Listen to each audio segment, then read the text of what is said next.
Olá, seja bem-vindo ao Pod Juntos, o podcast do Escritório Conjunto do PNUD, UNFPA e Unicef.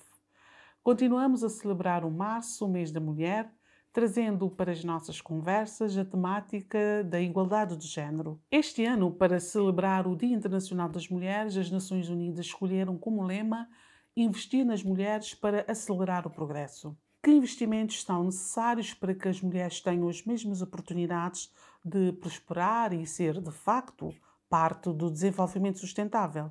Que desafios e barreiras temos que contornar para acelerar a igualdade entre homens e mulheres? Estas e outras questões informam o programa de hoje, que tem como convidadas a coordenadora residente das Nações Unidas em Cabo Verde, a senhora Patrícia Portela de Sousa, e a diretora do Centro de Investigação e Formação em Gênero e Família da Universidade de Cabo Verde, a professora Clementina Furtado. Senhora coordenadora, seja bem-vinda ao nosso podcast. Estamos a celebrar o mês tradicionalmente dedicado às mulheres. Este ano, as Nações Unidas escolheram como o lema investir nas mulheres, acelerar o progresso. Eu gostaria a primeira pergunta que lhe faço é: por que investir nas mulheres é uma questão de direitos humanos? Olha, primeiro, boa tarde, um prazer enorme estar aqui, obrigada pelo convite e parabéns pela iniciativa do Pod Juntos, utilizando as novas ferramentas, os novos meios de comunicação para levar a palavra do desenvolvimento, a palavra da justiça social, da inclusão, através de outros meios. Bom, em relação ao tema em questão hoje, que é o tema dos direitos das mulheres, né, tendo em conta que março é o mês da mulher, eu diria que aqui em Cabo Verde a gente ainda tem a sorte de abrir o mês com o Dia Internacional da Mulher e fecha o mês também com o Dia da Mulher cabo-verdiana. Então, definitivamente é março, o mês da mulher. Sem falar em todas as atividades que tem ao entorno da mulher, mas também na perspectiva de gênero, né? Que é pensar sempre a mulher e o homem a humanidade na sua totalidade, tendo a inter-relação entre mulheres e homens. Então, parabenizo pela iniciativa e gostaria de retomar aqui essa perspectiva de direitos humanos, dos direitos das mulheres, né? Sabemos que investir nas mulheres não só uma questão de direitos humanos fundamental, as mulheres são sujeitas de direitos, pessoas que a gente chama sujeito de direitos ou sujeitas de direitos, e que tem o seu marco a Convenção Mundial dos Direitos da Mulher, né? Que por acaso esta semana estamos em Nova York com uma reunião, a 68ª reunião, justamente quando com todo mundo, todos os líderes e as líderes, sobretudo as mulheres líderes do mundo, tanto por parte dos governos, dos Estados-membros das Nações Unidas, mas também da sociedade civil, as instituições da sociedade civil se encontram para justamente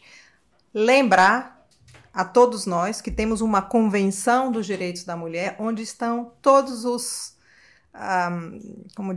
todas as prerrogativas que os Estados-membros têm que fazer para garantir os que assinaram, e Cabo Verde assinou a Convenção dos Direitos da Mulher, que é o que chamamos CIDAW, e justamente ali tem todos os direitos que os Estados têm que garantir para as mulheres. Então, é uma questão definitivamente de direitos humanos, direitos das mulheres são direitos humanos, e investir nas mulheres é não só a coisa certa para fazer do ponto de vista dos direitos humanos, porque é seu direito, como também do ponto de vista financeiro, a coisa certa a fazer do ponto de vista do desenvolvimento dos países. Não há desenvolvimento em um país se não se investe na mulher, se não se investe na redução da desigualdade de gênero, se não se investe no empoderamento das mulheres. Hoje, infelizmente, temos um número vasto de mulheres em situação de pobreza. Estava olhando os índices mundiais e é muito grande, é um número grande de mulheres que, infelizmente, quando olhamos as pessoas que estão em situação de pobreza, em situação de desvantagem, de desigualdade no mundo, ainda têm um rosto feminino. Muitas vezes um rosto feminino e um rosto de criança.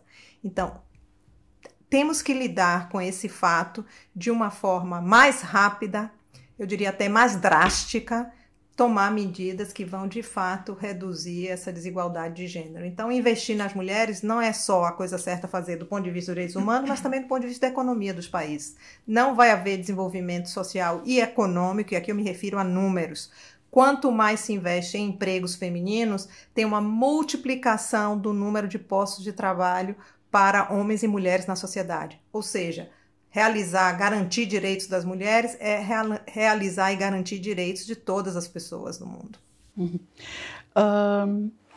Há, entretanto, o secretário-geral das Nações Unidas, portanto, na sua mensagem, ele chama atenção para o facto para os investimentos que têm que ser feitos para que, de facto, esses progressos sejam acelerados, para podermos alcançar a igualdade de género. E de acordo com o António Guterres, são precisos, vou ver aqui, há um déficit anual de 360 mil milhões de dólares em despesas com medidas para se atingir a igualdade de género. E a pergunta que lhe faço é que, tendo em conta as metas da Agenda 2030, se vamos até 2030 alcançar o ODS número 5? Olha, eu acho que depende. Há países que conseguiu avançar, há países que conseguiu colocar no orçamento esse rosto feminino, né? O que a gente chama de orçamento responsivo, gender responsive budget, né? Orçamento voltado para o gênero.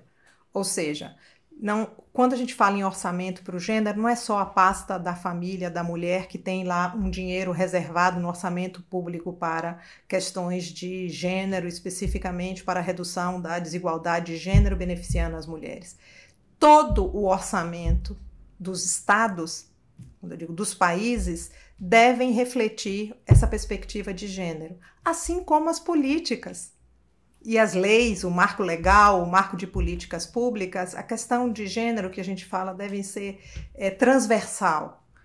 Agora, a gente tem que ter cuidado ao transversalizar o gênero, garantir que vamos ter ações específicas para reduzir essa desigualdade, né? É aquela grande questão da equidade. Não significa que as políticas têm que beneficiar todos da mesma forma. As políticas têm que beneficiar a todos, mas se calhar de formas específicas, porque os grupos sociais, nesse caso que estamos falando, as mulheres, têm necessidades específicas. Então, há países que têm avançado com a desigualdade de gênero, mas de um modo geral ainda falta muito. Agora, apenas 0,1%, e esse dado também foi um dado que foi discutido muito agora globalmente com o Dia Internacional da Mulher, no dia 8 de março, apenas 0,1% do financiamento internacional vai para políticas de redução de desigualdade de gênero. Então, não é que não há os recursos estão aí, mas a gente não está investindo e focalizando, eu diria que é uma questão aqui de focalizar o dinheiro nessas políticas específicas, porque 0,1%, estou falando aqui do mundo, uma perspectiva global, do dinheiro de desenvolvimento, do investimento em desenvolvimento, vai para políticas de redução de desigualdade de gênero. Então, rever esse dado é urgente no mundo inteiro. Não podemos nos dar o luxo de esperar mais 100, 200, 300 anos para conseguir atingir a redução da desigualdade de gênero. Creio que podemos fazer mais, melhor, e agora o tema deste ano é um tema que chama a humanidade, os países, para pensarem colaborativamente o que é que se pode fazer para aumentar justamente esse investimento em políticas focalizadas para a redução da desigualdade de gênero. É impossível pensar em 2024 nesse índice que a gente ainda vê no mundo de desigualdades de gênero. Com certeza. Clementina, antes eu vou fazer a mesma pergunta, mas antes só gostaria para que as pessoas que nos acompanhem possam entender o que faz o CIGEF. Boa tarde, também agradecer pelo convite e felicitar o programa e dizer que o CIGEF, Centro de Investigação e Formação em Gênero e Família, é um centro de investigação que foi criado há sensivelmente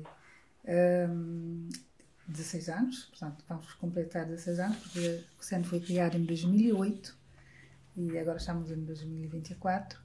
E o centro foi criado no sentido de dar uma visibilidade às questões de género, tanto a nível da academia, mas também a nível de produção científica e académica e sua divulgação aqui em Cabo Verde no contexto subregional, não é? E então nós, com base nos 3 pilares da Universidade de Cabo Verde, que são investigação, formação e extensão universitária, fazemos as nossas atuações, além de desenvolvimento de pesquisas, não é? E também da sua divulgação através de eventos científicos como congressos, conferências, etc.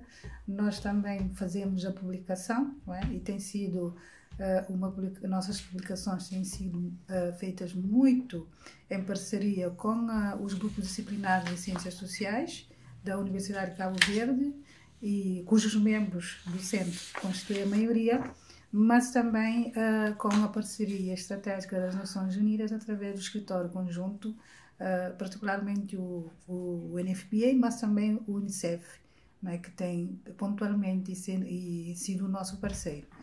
Além das pesquisas, temos também nós utilizado esses próprios resultados e recomendações para implementar ações, né? Ações que vão desde a questão da transversalização dentro da academia, que é a questão de trabalharmos com o pessoal docente e não docente e com o pessoal administrativo, mas também isso dá-nos elementos para nós trabalharmos a componente de extensão universitária, que é o trabalho com a comunidade extra-académica, digamos assim, né? Trabalhamos com escolas, trabalhamos com associações e trabalhamos com outros parceiros públicos e privados a nível da transversalização e promoção da igualdade de género. Uhum. Eu vou-te fazer a mesma questão que eu fiz à coordenadora e, tendo em conta o que vocês fazem, não é? A investigação, os estudos que vocês vêm fazendo e acompanhando as dinâmicas. Portanto, eu fiz a pergunta, a coordenadora fiz de uma forma mais global, mas a pergunta que te faço, portanto, tendo em conta o vosso trabalho e o acompanhamento que vocês vão fazendo aos fenómenos, às dinâmicas sociais, como é que nós estamos? E há perspectivas de nós conseguirmos alcançar esta meta até 2030? Nós já demos passos muito importantes, mas cada vez que damos passos estamos cientes também de que há desafios, é como disse a coordenadora Patrícia. E eu lembro-me de um evento que foi realizado na Universidade de Cabo Verde, e um colega pesquisador de uma universidade portuguesa que esteve a falar sobre os ODS, ele disse: é uma utopia, mas é uma necessidade urgente. Ou seja, nós não fugimos das nossas responsabilidades de trabalhar para a aceleração do cumprimento dos ODS. Mas os desafios são muitos. Há pouco a coordenadora Patrícia falou da questão a Natasha também, da questão do financiamento.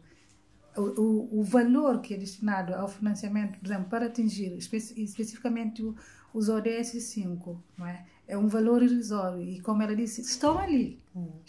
Nós sentimos isso. Nós, enquanto academia, sentimos isso e os desafios são enormes para nós implementarmos muitas atividades, exatamente porque sabemos qual é a nossa situação socioeconómica, então temos que estar sempre a recorrer às parcerias para a implementação das nossas atividades. É claro que há atividades que não precisam de muitos recursos.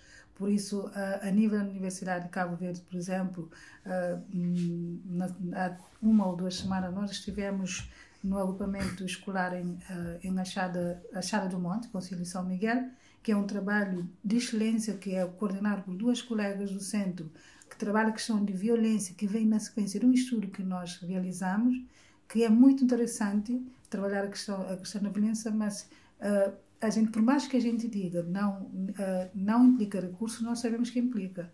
Uma coisa simples, você vai permitir a estadia de crianças até os 18 anos, ou até os 17 anos ou 16, na escola durante o dia.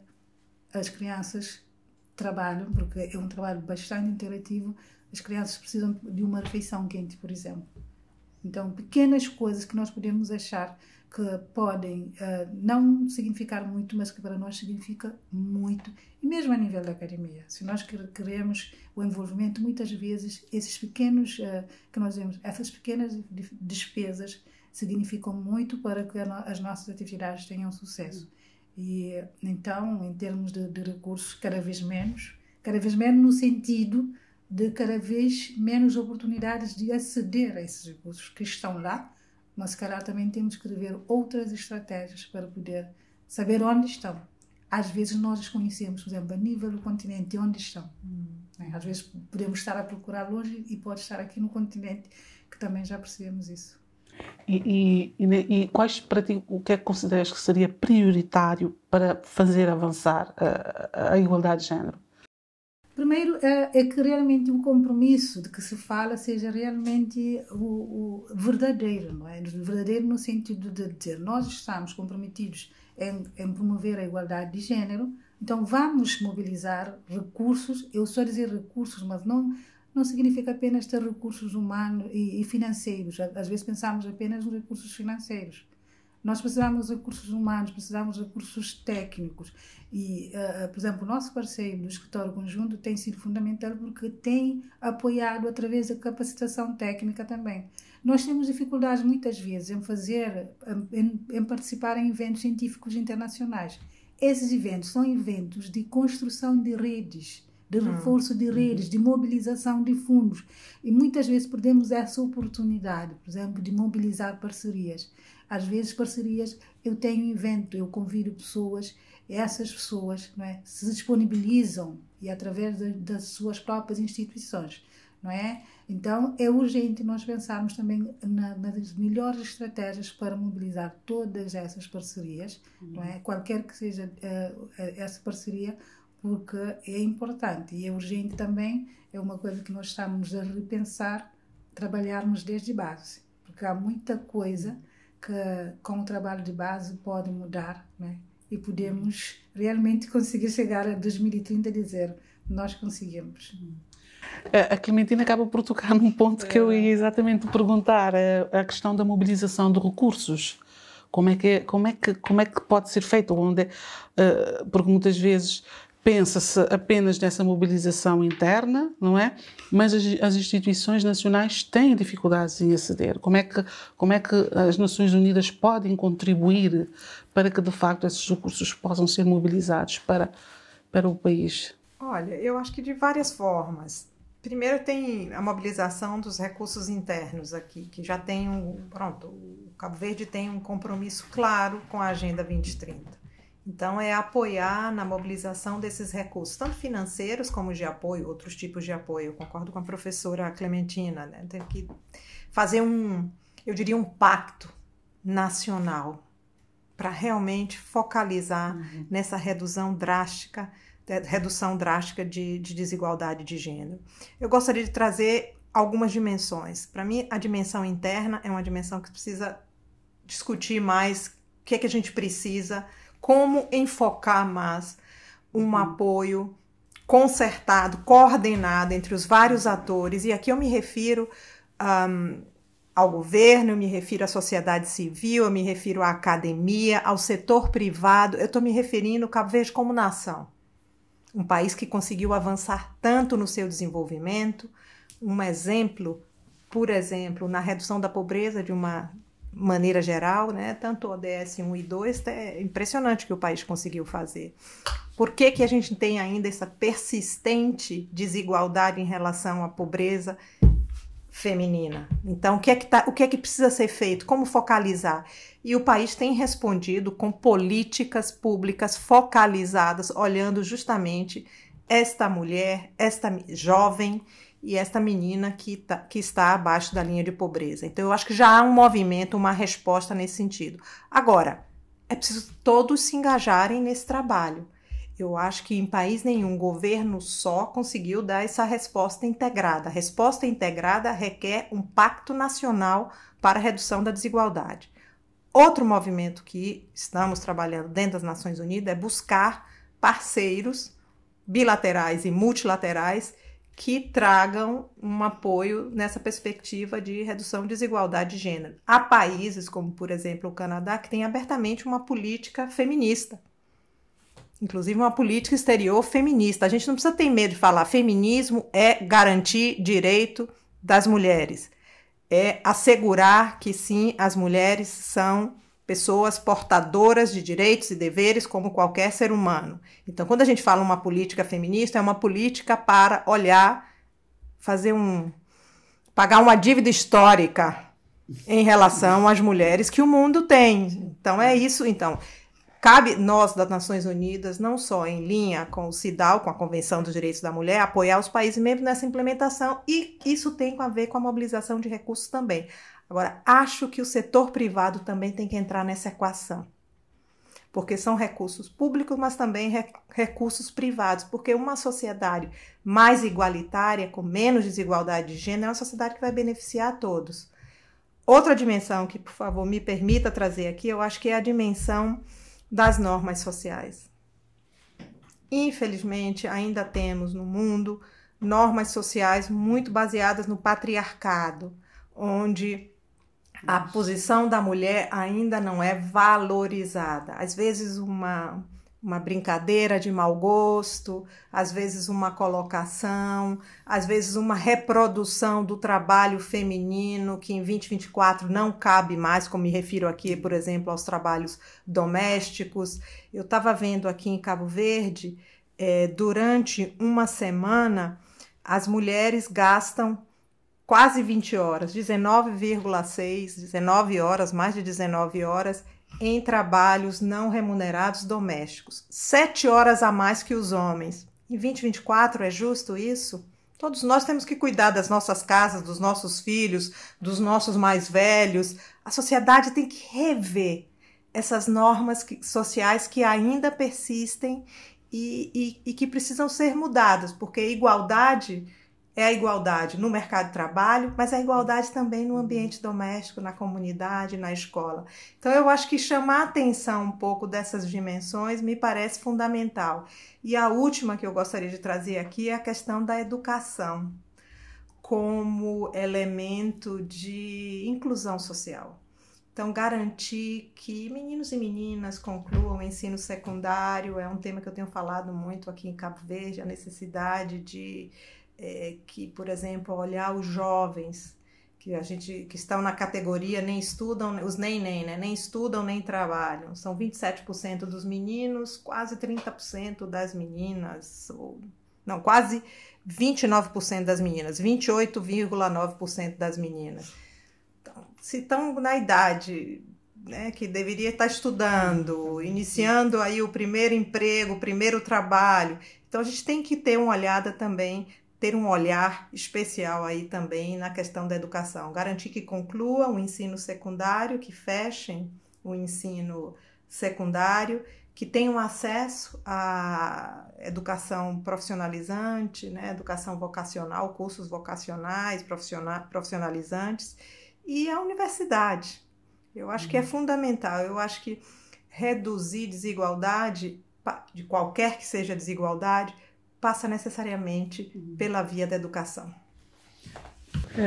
Clementina, queres fazer algum comentário em relação a... Eu concordo plenamente, porque a educação é de base, não é? Começar de base, e essa questão de normas sociais, realmente trabalhar desde de tenra idade, e até retomando o projeto que nós temos e tido realizado, que a última vez estivemos em Achado do Monte, porque já estivemos na Ilha do Fogo, trabalhando com agrupamentos de Fogo e Bravo, já tivemos no Mãe, já tivemos em Santa Cruz, e pretendemos ir ainda este ano a São Nicolau, e agora estamos a repensar o projeto, que é começar a trabalhar, se calhar, com os responsáveis educativos primeiro, trabalhar como disse a coordenadora Patrícia, trabalhar com nossos estudantes, nossos e nossas estudantes que vão depois trabalhar nessas escolas e agrupamentos, exatamente para poderem trabalhar de base, para que nós possamos ter realmente o impacto desejável, porque sem a educação realmente estamos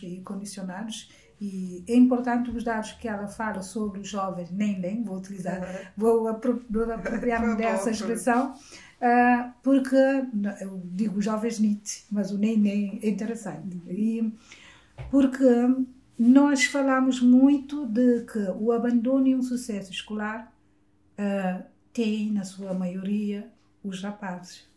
Mas poucas vezes se fala de que o nem tem, na sua maioria, as meninas.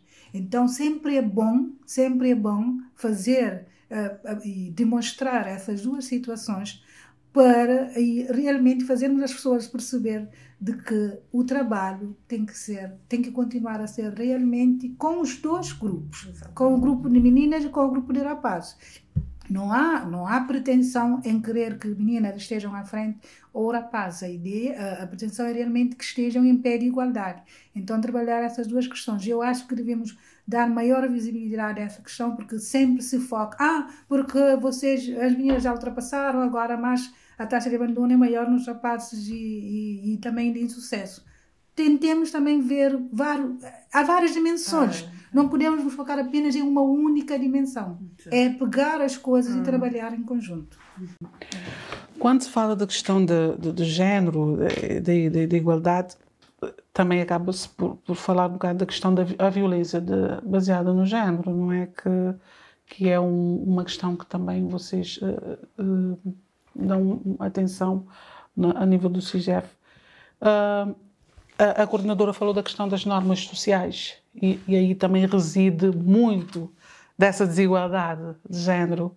De que forma vocês trabalham a nível da extensão? Vocês preparam os futuros professores ou profissionais, pais e mães? Vocês trabalham essas questões? Eu vou retomar um pouco, vou regressar um pouco atrás, porque em 2012 a 2014, se não estou em erro, durante esse período, com o apoio do NFPA, nós fizemos um estudo de avaliação institucional. O estudo mostrou, claro, a visibilidade do CIGEF fora da academia, fora de Cabo Verde, é de longe maior do que a sua visibilidade. Era. Eu acho que tem ainda um pouco, né? Do que a sua visibilidade dentro da academia. Então, houve várias recomendações que eram, inclusive, criar um curso de graduação em género, relacionado com a questão de género e violência. Nós não conseguimos, mas conseguimos criar um curso livre que oferecemos frequentemente. Nesse momento estamos a terminar um grupo com a enfermagem em São Vicente e um grupo misto aqui na praia. Já fizemos em todos os polos universitários para dar visibilidade ao centro, para demonstrar o que o centro faz. E o estudo permitiu, com essas recomendações, permitiu que nós tivéssemos mais docentes aderindo ao centro. O centro hoje já conta internamente com um bom número de membros. Nós tivemos estudantes de graduação e pós-graduação, estou a dizer, desde da licenciatura ao doutoramento, que inclusive participaram nas coletâneas que nós publicamos, e um projeto que foi de sucesso é o Laboratório de Investigação em Gênero. É um projeto que nós colocamos os jovens na iniciação científica e de graduação. E nós apoiamos também os estudantes de mestrado e doutoramento, e esses de graduação, esses estudantes de graduação eram assistentes de pesquisa. Então, algumas estudantes acabaram por participar nessas pesquisas, e com os trabalhos de fim de curso, foi realmente um projeto de sucesso. Começamos em 2014, fomos até 2018, e é um projeto que nós estimamos muito e que até gostaríamos de retomar, porque realmente com esse projeto nós conseguimos pelo menos 2 coletâneas, não é? Que estão disponíveis também, alguns em e-book, outros estão só em versão papel mesmo, mas foi muito bom. E realizamos grandes eventos, imagina um evento científico que nós realizamos, que era constituído só por estudantes de graduação, que estavam a partilhar os seus resultados de pesquisa. Foi muito bom realmente esse projeto. De facto, fica aí muito no silêncio, não é? Porque não temos essa noção desse trabalho que vocês fazem, que é muito importante. Porque vocês estão a preparar toda uma geração, não é? Para uma maior sensibilidade para estas questões. Mas, Natasha, ainda nós percebemos essa fraca visibilidade do centro, esse desconhecimento do centro. E, por exemplo, neste momento temos um estagiário que é de geografia, e ontem ela estava preocupado porque as pessoas não entendiam porque que ele, como geógrafo, estava a fazer um estágio no centro. Já tivemos assistentes estagiários de geografia, porque pensa-se logo que é ciências sociais. Mas já tivemos ciências sociais, geografia, já tivemos de multimédia, não é? E desenvolvem, o interessante é que desenvolvem pesquisas relacionadas com esta temática associadas ao gênero, que dão resultados muito, muito bons. E já agora, esse interesse tem sido mais de homens ou de mulheres? A nível da graduação temos tido as duas situações. Teve um momento em que só tivemos rapazes como assistentes lá no centro. Eram dois estudantes de geografia. Sim, eram dois estudantes de geografia. Depois houve um período que tivemos entre rapazes e meninas. Neste momento tenho um rapaz. E há dias ele disse-me assim: ó, professora, eu cada vez mais estou certo de que é isso que eu quero. Não é? É muito bom. E nós realmente estivemos ontem, eu e a professora Carmelita com ele. Ricardo, que bom, agora eu digo não. Mas ele não se importa, ele não tem problema. Eu queria só acrescentar, se eu posso, aqui, que bom, e eu queria felicitar. Eu acho que Cabo Verde avançou muito. A gente está aqui no mês da mulher, né? No mês de março, o mês da mulher no mundo, em Cabo Verde, em Angola também, dia 2 de março é o Dia da Mulher Angolana. Eu acho que é um mês que a gente para e pensa na mulher, né? E eu gostaria de destacar esses avanços. Para mim, o avanço do trabalho da UNICEF aqui sob a liderança aqui da professora Clementina, eu acho que é um trabalho que é uma referência já. E queria parabenizar por esse esforço, porque eu acho que além de estar gerando produção científica, está também gerando informação e debatendo com a sociedade cabo-verdiana o que é implementar os direitos das mulheres em Cabo Verde em 2024, por exemplo. Então eu vejo que é sempre, e durante o ano todo, eu vejo sempre que vão ao centro para perguntar, a professora está sempre tentando esclarecer. Eu acho que esse é um trabalho fundamental. Quando a gente fala de normas sociais, até para desafiar essas normas, é importante ter esse diálogo com a academia. Então, eu realmente parabenizo Cabo Verde por isso, parabenizo pelo fato de ter incluído as meninas e os meninos na escola, a universalização da educação, a universalização da saúde. Hoje, praticamente, 90% hoje dos partos são feitos dentro de uma instituição que é recomendação, ou seja, são muitos avanços nos últimos anos, né? Eu diria, nos últimos 20, 30 anos, a gente vê, quando compara os índices desde a independência de 75 até hoje, é impressionante o que foi feito. Agora, claro, a gente olha o futuro e olha o que está faltando para chegar lá. Por exemplo, quando cheguei aqui, eu vi os índices de violência baseada em gênero, digo, mas tem alguma coisa que não está batendo. Como um país que avançou tanto, do ponto de vista da educação, do ponto de vista social, do ponto de vista das relações de gênero, como ainda tem, porque a vida também é complexa, né? Essa violência é uma questão multifatorial, então a gente sabe que é bem complexa. Então eu acho que a pergunta é o que fazer para reduzir.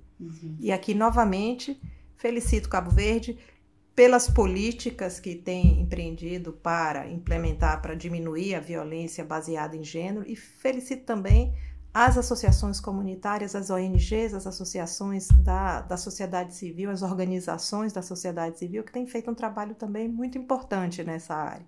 Agora, é juntar esses esforços, porque tem que ser rápido, porque o país em 2024, eu insisto, a gente já faltam menos de 7 anos aí para 2030.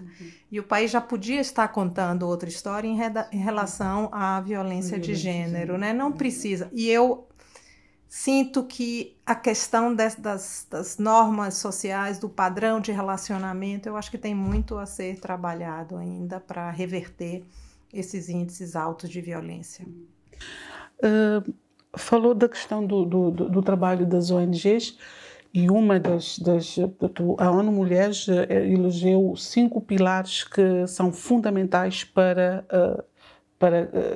se alcançar para se acelerar esse progresso das mulheres rumo à igualdade de género, e um dos pilares é mesmo em relação aos movimentos que trabalham a questão da igualdade de género, a questão de género. Mas, entretanto, as associações e as ONGs muitas vezes, queixam-se não é bem queixar, pronto, reivindicam, vou dizer, reivindicam recursos, reivindicam mais, que as deixem trabalhar mais perto das comunidades, porque, de facto, elas é que estão mais próximas das comunidades e conhecem, não é? Como é que vê o papel das ONGs aqui para fazer avançar a igualdade de género e que, de facto, é preciso que haja um maior investimento e recursos para essas ONGs, para nós também podermos fazer um avanço ainda maior? Absolutamente. E eu tenho conversado muito com as organizações da sociedade civil e ver como a gente pode apoiar mais para que continuem fazendo o seu trabalho essencial, que é um trabalho de base, né? E é fundamental. Tenho visitado muitas ONGs e tenho visto os trabalhos que eles fazem, que eles e elas fazem na comunidade. Agora, eu acho que aqui também, me permita, professora Natasha, vocês sabem muito mais que eu, como cabo-verdianas, mas me parece que essa luta tem que ser uma luta de homens e mulheres. E enquanto a gente olhar a VBG com só mulheres enfrentando, fazendo um trabalho para enfrentar a VBG, eu acho que a gente não vai conseguir o resultado mais rápido e mais célere, mas também mais eficaz. Porque eu acho que esse é um trabalho de homens e mulheres, de jovens, adultos, de adolescentes, de crianças, dos mais velhos, das pessoas, dos idosos. Eu acho que é um trabalho da sociedade como um todo. E a gente precisa das masculinidades positivas muito próxima das mulheres para que sejam, o que a gente chama, né, o positivo desviante, que venham e que alcem sua voz, né, que levantem a voz para dizer que basta. Não pode ser só mulheres dizendo basta, sim, chega, estamos... Eu acho que tem que mudar a voz e o rosto de quem está lutando pelos direitos das mulheres. Os homens têm que ser aliados, e muitos estão trabalhando e vêm. Agora, muitas vezes a gente ouve, né? Não, mas então, direitos das mulheres, aí no final diz assim, não, mas tem que pensar no homem e da mulher sempre, tem que pensar no ser humano. Agora, temos que reconhecer que há uma diferença brutal, sobretudo na esfera de poder, e aqui no poder, que infelizmente depois resulta numa situação de violência. E aqui são as dinâmicas também de poder, as dinâmicas sociais que tem em Cabo Verde como no mundo. Né? Isso também, infelizmente, é um mal que atinge a humanidade. Mas eu acho que aqui se pode contar uma outra história, porque já avançou muito. O que falta fazer, eu acho que essa aliança entre homens e mulheres vai facilitar e acelerar esse trabalho que ainda falta ser feito para eliminar qualquer tipo de violência baseada em gênero contra meninas e mulheres. Concordo plenamente. Aliás, basta ver quando há uma situação de violência que é cometida contra a mulher, as reações que se vêem mais são de mulheres. É raro haver homens que se posicionam ou falam abertamente ou apoiam ou então, portanto, se posicionam contra esse ato, não é? Mais as mulheres, mesmo na questão vou entrar agora na questão da política, não é? Na mulher na política, portanto, agora temos, recentemente, com a definição dos cabeças de lista para as autárquicas, praticamente não se vê um posicionamento de um homem em relação a essa composição dos cabeças de lista, que são só, de um partido político, que são só homens, não é? E realmente não faz sentido, não vamos conseguir sem os homens, não é? Não nos escapa falar disso.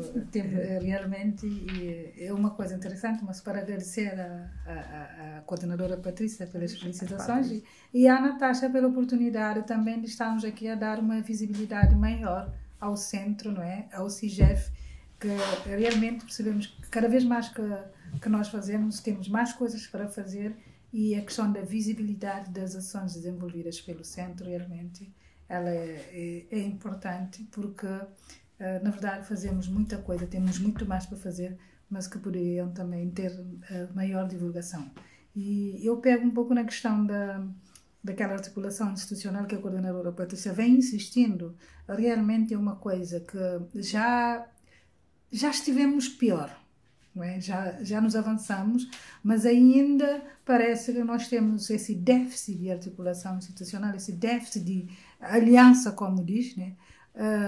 Nesse trabalho que deve ser conjunto. Tu fala das instituições, depois para a questão também de homens e mulheres, e é um desafio que às vezes leva-me a pensar quando é que a gente realmente consegue ou irá conseguir ultrapassar, porque, por exemplo, eu faço parte de alguns comitês, mas quando é o comitê de género, por exemplo, que tem algo de género, quem aparece nos comitês, quem são nomeadas são as pessoas, na maioria do sexo feminino.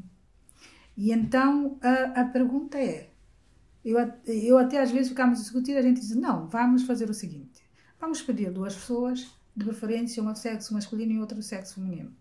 Não é que as mulheres não sejam importantes, são. Todas as mulheres que estão lá nos comitês realmente lutam para a igualdade de género. Mas é importante que esse trabalho realmente seja de homens e mulheres. E se não for um trabalho conjunto, como a coordenadora Patrícia disse, nós estamos realmente... teremos muitas dificuldades em chegar àquilo, a 2030 com aquilo que nós realmente estabelecemos. E essa questão também de trabalho, nós somos ilhas, mas temos que pensar como um todo, né? Muitas vezes pensamos como ilhas, que acho que é um problema que nós temos, e a rentabilização de recursos, porque há coisas, às vezes, por exemplo, uma coisa que eu decidi, nós decidimos lá no centro, em março, há protagonistas, não somos nós. Não somos nós. Nós fazemos o nosso trabalho, mas há instituições-chave que são protagonistas, por exemplo, na atividade que nós fizemos no dia 7 com a Aramaó. A Aramaó convidou-nos a associar ao projeto a comemoração do seu 17º aniversário para comemorar o março, mês da mulher. Então, os dias destinados a determinar instituições são essas instituições os protagonistas. E nós nos associamos sempre. Aí a rentabilização dos esforços, dos recursos, não é? Cada instituição entra com aquilo que tem, depois as parcerias também que nós vamos conseguindo ao longo da realização dessas atividades. Então, isso eu acho que é fundamental. E temos que trazer os homens até para que não se continue com essa ideia de que quando estamos a falar de questões de género, estamos a falar de mulher, não é? Género, se estamos a falar da igualdade de género, é porque a igualdade de género é só para mulher, mas trabalhar a igualdade de género também é trabalhar também as questões que afetam os homens, não é? Porque claramente cá há situações em que os meninos, os homens também estão em desvantagem. Já falamos aqui da questão da educação, da questão das normas. A coordenadora tinha no início falado sobre a questão da pobreza, mas eu vou voltar a essa questão porque é muito importante falar da questão da pobreza e sabendo que muitas mulheres, portanto, a maior parte, diz-se que o rosto da pobreza é feminino, não é? E a maior parte dos pobres são mulheres.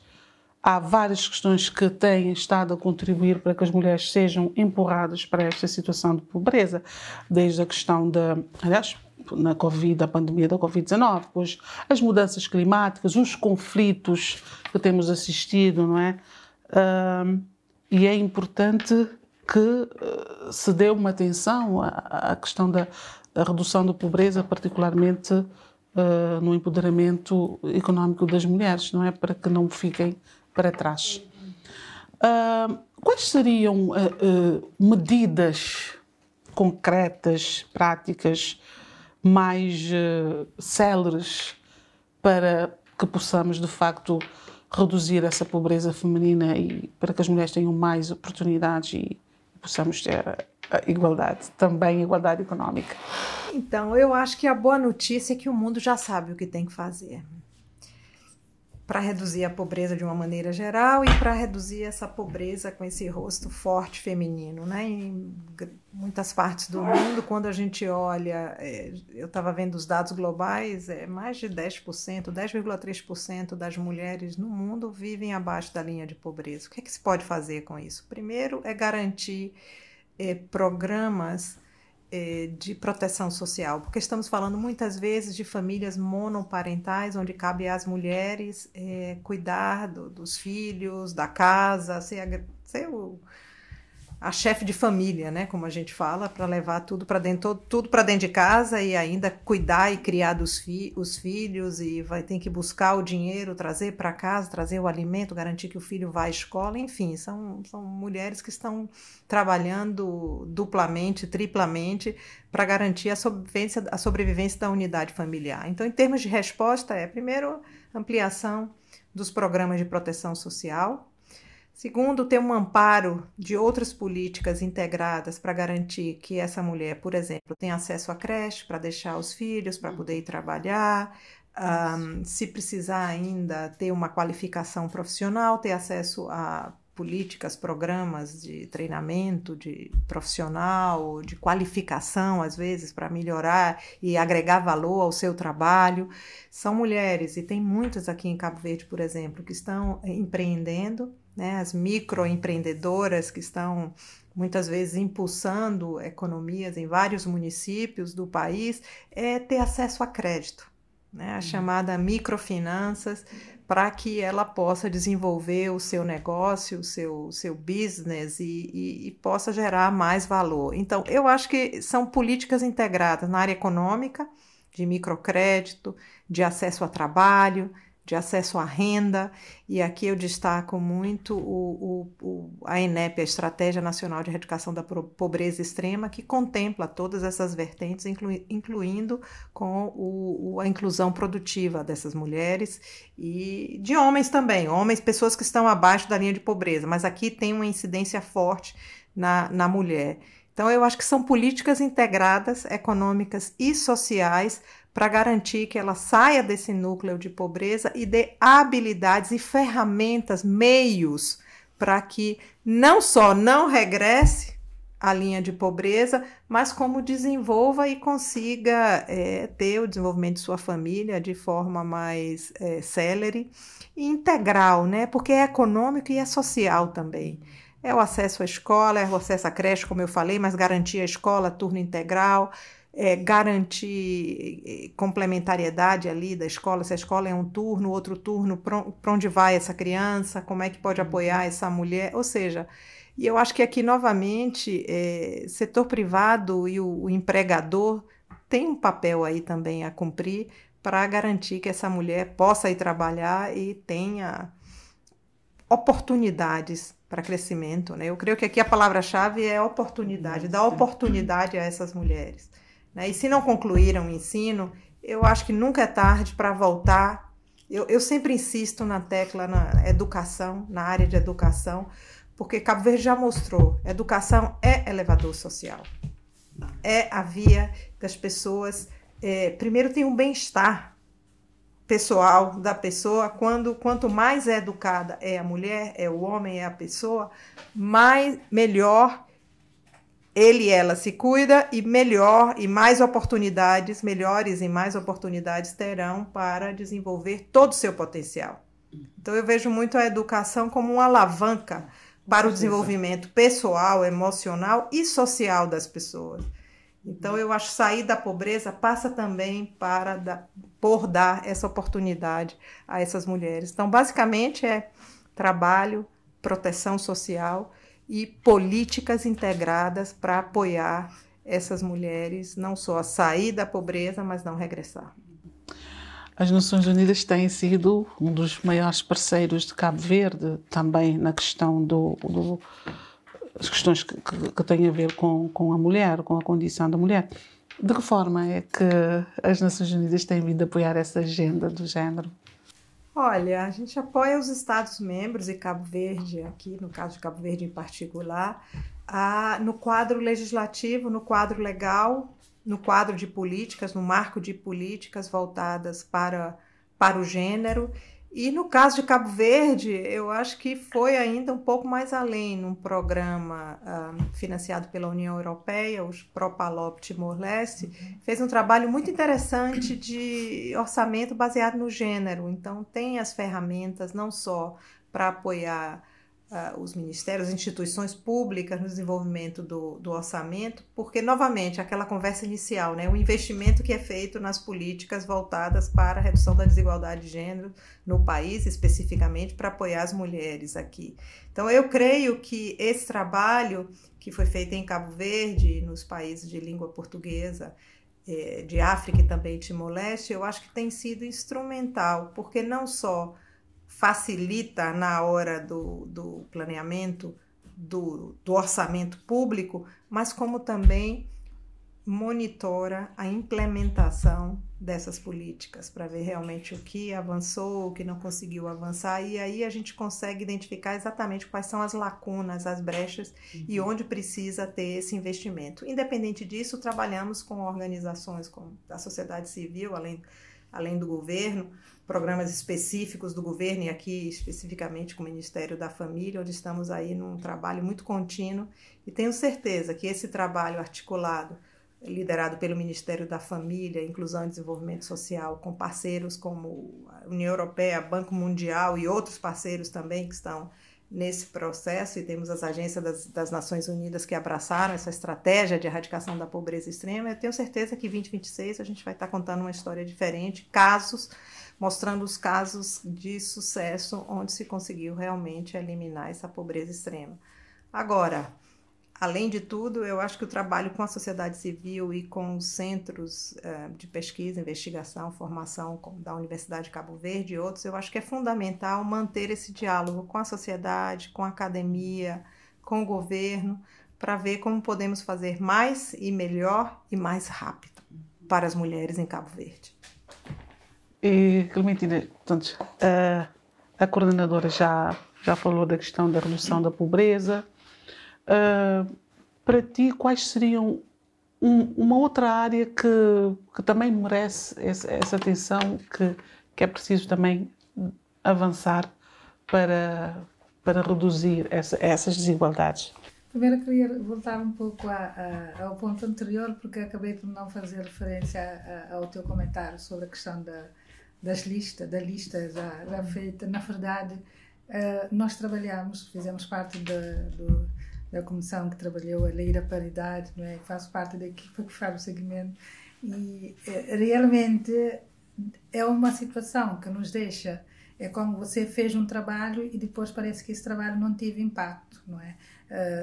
A lei está em vigor desde 2019, tivemos eleições autárquicas, então nós queremos que alguém dê exemplo, e para mim a constituição de uma lista é o primeiro exemplo, não é? Para que outras pessoas, outras instituições, outros atores, não é? Também tenham algum incentivo, não sei, para seguir esses exemplos. E questiona-se o que foi feito desde 2019 até então. Já era para nós meio decepcionante, digo assim, porque só tivemos, se não tivemos ou não tivemos, na eleição passada, não é? Tivemos também essa questão. Depois, os retrocessos que tivemos em termos de paridade. Mas se um partido político acaba por comprometer esses ganhos que achávamos já ter adquiridos, a coordenadora falou uma coisa muito importante. Vamos tirar essas mulheres da pobreza, mas vamos fazer com que elas nunca mais regressem para lá, não é? Então, se nós estamos a pôr em causa os ganhos adquiridos, porque isso vai acabar por mexer em muita coisa. Então, eu penso que é importante trabalhar. Os partidos políticos têm 4 anos para trabalhar, não é? Eu acredito, não sei, que a lista não é uma coisa que se faça de um dia para o outro. Então, 4 anos para trabalhar as pessoas, exatamente, para chegar, não é? Depois vamos ver como é que está lá dentro a voz das mulheres. É importante também saber como é que a voz das mulheres está ali dentro. Não criticando porque eu não conheço, mas é bom perceber o que aconteceu, não é? Porque a nossa expectativa realmente não é, pelo menos a minha, não era essa. Não era. Era que tivéssemos, eu vou ser sincera, pelo menos nos 2 grandes partidos, ainda só vimos se calhar mas pelo menos ver alguma mulher cabeça de lista. Não é? E depois, outra coisa, quando a coordenadora Patrícia veio aqui a falar, veio-me, aliás, uma coisa que já estamos a iniciar, que é a questão da pobreza no seio da população idosa. Os dados mostram-nos que neste momento temos 10% da população cabo-verdiana com idade acima de 65 e mais. E quem é o grupo mais pobre? São as mulheres. Quem é que tem mais apoio em termos de proteção social, a pensão social mínima, são as mulheres. Quem é que tem o maior nível de escolaridade dentro dessa população? São os homens. Se não estou em erro, os dados do INE nos dizem que as mulheres que têm escolaridade obrigatória, se calhar são cerca de 30%. Os homens rondam cerca de 70% e qualquer coisa. Ou seja, são dados do censo de 2021, mas a diferença é enorme entre homens e mulheres. É uma diferença grande entre homens e mulheres que pelo menos têm alguns anos, o nível básico de escolaridade, o que é preocupante.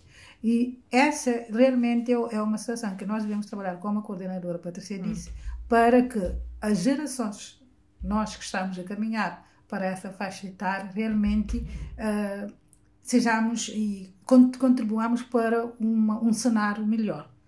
Maior igualdade entre homens e mulheres, não é? Porque se a pobreza está do início até o fim, no seio das mulheres, se continuarmos assim, como disse a coordenadora Patrícia, não vamos contar a história que nós queremos contar, não é? Exatamente.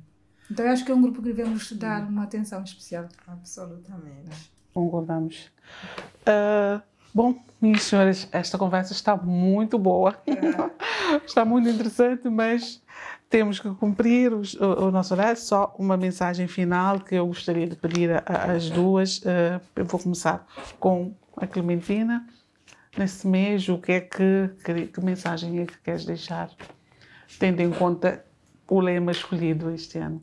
Então, que nesse mês nós não pensemos apenas em vamos comemorar, mas nos desafios, naquilo ainda que nós temos pela frente e naquilo que nós podemos fazer, não é? Em termos da garantia, como Natasha começou, em termos da garantia realmente dos direitos humanos das mulheres, porque os direitos humanos das mulheres são direitos humanos, não é?